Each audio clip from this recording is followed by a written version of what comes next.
अस्सलाम वालेकुम। आज हम पढ़ेंगे सेकंड ईयर का second chapter, first chapter second topic field of force. पिछले लेक्चर में हमने देखा कि कूलम्स की फोर्सेस के बारे में पढ़ा कि वो कैसे होती हैं, क्या होती हैं, कितनी फोर्स दो चार्जेस के दरमियान होती है। अब हम पढ़ते हैं field of force. Field of force क्या है? Field of force is the electric field strength. ये एक स्ट्रेंथ है, ये फोर्स है जो कोई भी चार्ज अपने इर्द गिर्द लगाता है। अब हमने ये तो पता है कि फोर्स लगाता है। अब ग्रेविटेशनल फोर्स हो या कूलम की फोर्स हो, न्यूटन का लॉ हो या ग्रेविटेशनल न्यूटन का लॉ हो या कूलम का लॉ हो, दोनों लॉज ये तो बताते हैं कि एक ऑब्जेक्ट के ऊपर फोर्स लगती है, पर ये नहीं बताते कि वो फोर्सेस के दो क्वेश्चन हमारे पास आते हैं। फर्स्ट वन कि वो फोर्सेस कहाँ से बनती हैं, कहाँ से पैदा होती हैं, कैसे पैदा होती हैं। जिस तरह ग्रेविटेशनल फोर्स है, हम लोग अर्थ पर चलते हैं ग्रेविटेशनल की वजह से। ये ग्रेविटेशनल फोर्स किस वजह से है, क्यों है, कहाँ से है, ये हमें नहीं पता और इसका आंसर अभी तक अननोन है। ये इसीलिए इसको इंट्रिंसिक प्रॉपर्टी बोला जाता है, इंट्रिंसिक फोर्स या basic force of nature, basic forces of nature. Because हमें इसका ओरिजिन ही नहीं पता, ये जब से हैं तब से हैं, हमें इनको एज इट इज एक्सेप्ट ही करना पड़ता है कि ये फोर्सेस हैं, कोई फील्ड है जिसके अराउंड ये फोर्सेस लग रही हैं, जिसके अंदर ये फोर्सेस लग रही हैं, पर हमें उसका ओरिजिन नहीं पता। तो इसलिए हमने इनको नेम दे दिया बेसिक फोर्सेस ऑफ नेचर कि ये कुदरत की तरफ से ही है, नेचर की तरफ से फोर्सेस हैं जिनका हमें कुछ नहीं पता कहाँ से हैं, तो इसलिए हमने इनको ये नेम दे दिया। और ऐसी फोर्स या ऐसी प्रॉपर्टी जो कि किसी भी चीज़ में नेचुरली होती है, किसी भी चीज़ में उसके प्रोडक्शन के साथ ही आती है, उसको इंट्रिंसिक प्रॉपर्टी बोलते हैं। एक क्वेश्चन तो हो गया। अब सेकंड वन कि ये शेयर कैसे होती है, ट्रांसफर कैसे होती है,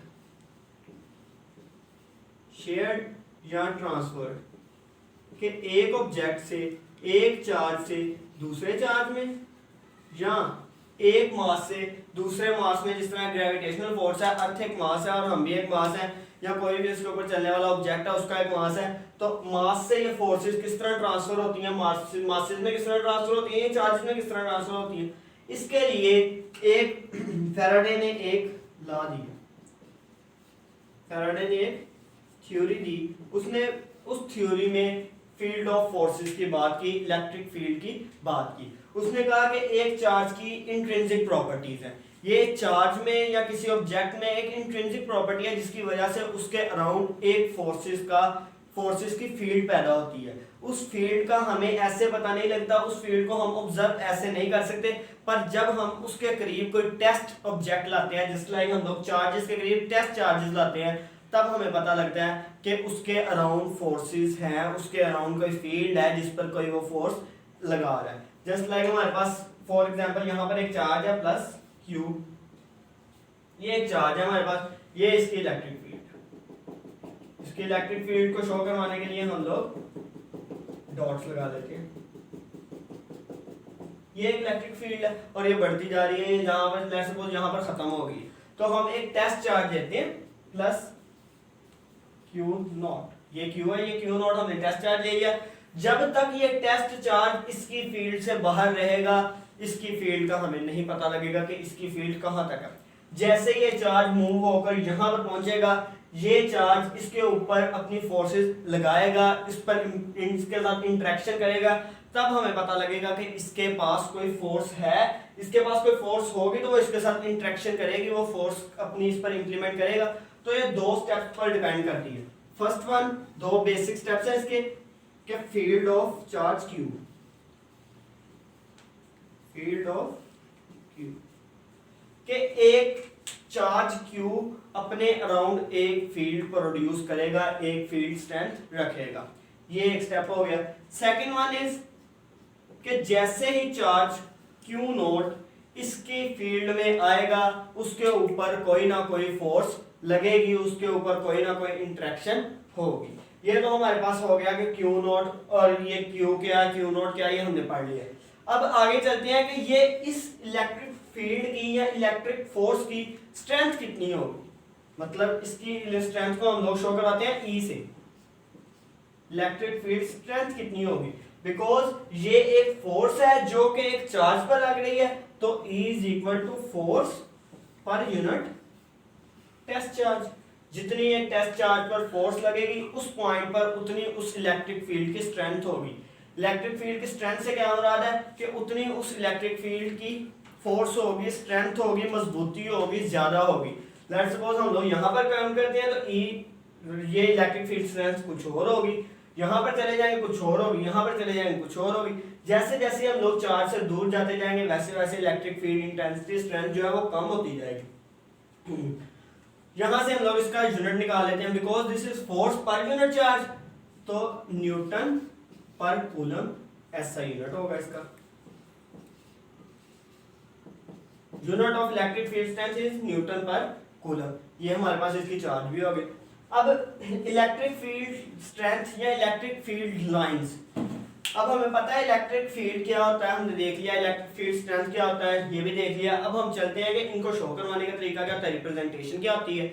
जस्ट लाइक हमारे पास कोई भी चीज होती है, कोई भी बॉल है, रिप्रेजेंटेशन है। हमें जब जैसे हम लोग बॉल के बारे में सोचते हैं हमारे माइंड में एक राउंड शेप आ जाती है, जैसे हम लोग फुटबॉल के बारे में सोचते हैं हमारे माइंड में एक राउंड शेप आती है बट एक लार्ज साइज की। तो इसी तरह से इसकी भी रिप्रेजेंटेशन है जो कि हमें जब भी हम फील्ड ऑफ फोर्स की बात करेंगे, इलेक्ट्रिक फील्ड की बात करेंगे, तो हमारे माइंड में फौरन आ जाना चाहिए कि उन लाइंस की बात हो रही है या उस चीज की बात हो रही है जिसके बारे में हम अभी पढ़ने लगे हैं।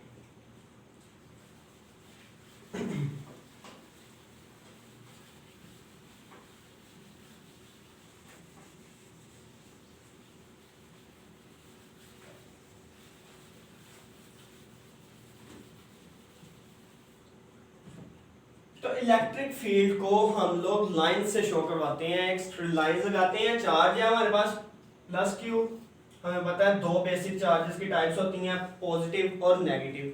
अब यही दो चार्जेस हम लोग लेते हैं, इसके अराउंड ये एक चार्ज पड़ा पॉजिटिव और ये एक चार्ज पड़ा नेगेटिव। हम इसके अराउंड इलेक्ट्रिक फील्ड देखते हैं कैसे शो करवाएंगे। तो हम लोग इसके अराउंड लाइंस लगाएंगे।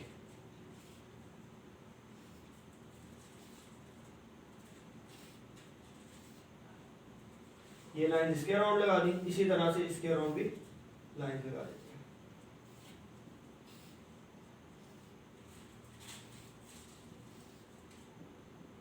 ये लाइन लगा दी। अब ये लाइंस इनकी कोई डायरेक्शन भी होनी चाहिए, तो हमेशा पॉजिटिव चार्ज से बाहर की तरफ डायरेक्शन होगी, आउटवर्ड होगी, मतलब ये पॉजिटिव चार्ज से ओरिजिनेट होगी, और नेगेटिव चार्ज में इनवर्ड होगी, मतलब ये नेगेटिव चार्ज के एंटर हो रही है। तो ये बात हमेशा याद रखनी है जब हम पॉजिटिव चार्ज के बारे में बात करेंगे कि पॉजिटिव चार्ज की इलेक्ट्रिक फील्ड स्ट्रेंथ होगी तो वो हमेशा इसके आउटवर्ड होगी और नेगेटिव चार्ज जो होगी वो इसके इनवर्ड होगी। ये हमने इसकी डायरेक्शन देख ली। अब हम लेट्स सपोज कर लेते हैं दो चार्जेस हमारे पास पड़े, पॉजिटिव और ये हमारे पास है एक नेगेटिव चार्ज। इसकी इलेक्ट्रिक फील्ड देख लेते हैं। तो यहाँ से इलेक्ट्रिक फील्ड लाइन लिख लेंगे और इसके अंदर एंटर होगी।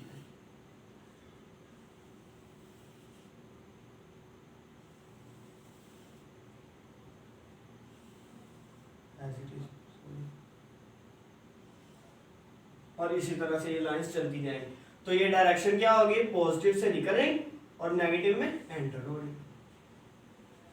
कभी भी ये डायरेक्शन अपोजिट नहीं होगी, मतलब कभी भी लाइंस, फील्ड लाइंस जो होंगी वो नेगेटिव चार्ज से निकलेंगी, हमेशा हमारे पास पॉजिटिव चार्ज से ही निकलेंगी और नेगेटिव चार्ज में एंटर होगी। अब ये हमने इसकी साइज देख ली। अब हमें ये तो नहीं पता कि ये लाइंस कितनी होंगी, तो ये हमेशा प्रोपोर्शनल होंगी फील्ड फोर्स के, प्रोपोर्शनल टू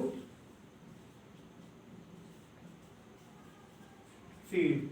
जितनी ज्यादा फील्ड होगी उतनी ज्यादा लाइंस एक एरिया में से गुजर सकेंगी। जस्ट लाइक हमारे पास एक चार्ज पड़ा हुआ है, उसके आगे हम यही चार्ज है, हम या ये चार्ज है, हम इसके आगे एरिया एक रख देते हैं, एक ऑब्जेक्ट रख देते हैं, प्लेस कर देते हैं। अब इस में से कितनी लाइंस गुजरेंगी इलेक्ट्रिक फील्ड की, तो वो डिपेंड करेगा कि उसकी फील्ड कितनी है, उसकी फील्ड कितनी स्ट्रॉन्ग है। जितनी ज्यादा फील्ड स्ट्रॉन्ग होगी उतनी ज्यादा इसके अंदर से प्रोपोर्शनल लाइन गुजरेंगी, जितनी फील्ड कम होगी उतनी कम इसमें से लाइन गुजरेंगी। अब हमने इलेक्ट्रिक फील्ड लाइन भी पढ़ लिया और इलेक्ट्रिक फील्ड ऑफ फोर्सेस भी पढ़ लिया। अब इन इलेक्ट्रिक फील्ड की समरी पढ़ लेते हैं, इनकी कुछ प्रॉपर्टीज हैं वो पढ़ लेते हैं। फर्स्ट प्रॉपर्टी हम लोग पढ़ चुके हैं कि ये पॉजिटिव से निकलती हैं, ओरिजिनेट होती हैं और नेगेटिव में इन हो जाती है, नेगेटिव में इनवर्ट होती है।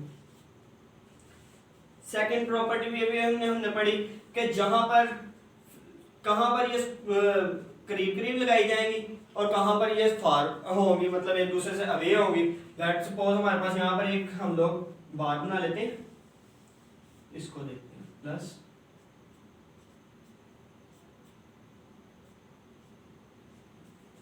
यहाँ पर ये हमारे पास दो बार्स हैं, इसमें से फील्ड लाइंस निकलेंगी और इसमें एंड।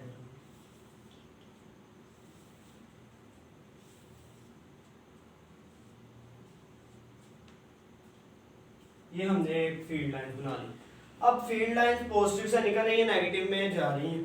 अब ये जहां पर फील्ड स्ट्रॉन्ग होगी, मतलब ये सेंटर में या कहीं पर भी जहां पर इसकी फील्ड स्ट्रॉन्ग होगी, इन चार्जेस की फील्ड स्ट्रॉन्ग होगी, वहां पर ये लाइंस करीब करीब हो जाएंगी।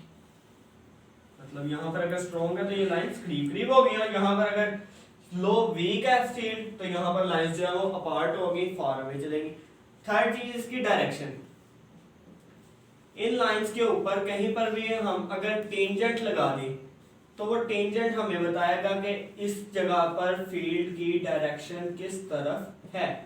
फॉर एग्जांपल ये सारे पॉइंट्स हैं, हम इस पर एक पॉइंट पर टेंजेंट लगाते हैं तो वो जो टेंजेंट होगा वो हमें बताएगा कि इस फील्ड की डायरेक्शन किस तरफ है। अब टेंजेंट क्या होता है?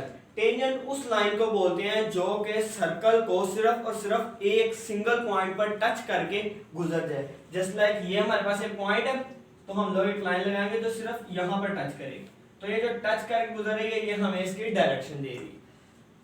फोर्थ एंड लास्ट और मोस्ट इंपॉर्टेंट थिंग कि ये लाइंस एक दूसरे को कभी क्रॉस नहीं कर सकती, नेवर क्रॉस ईच अदर।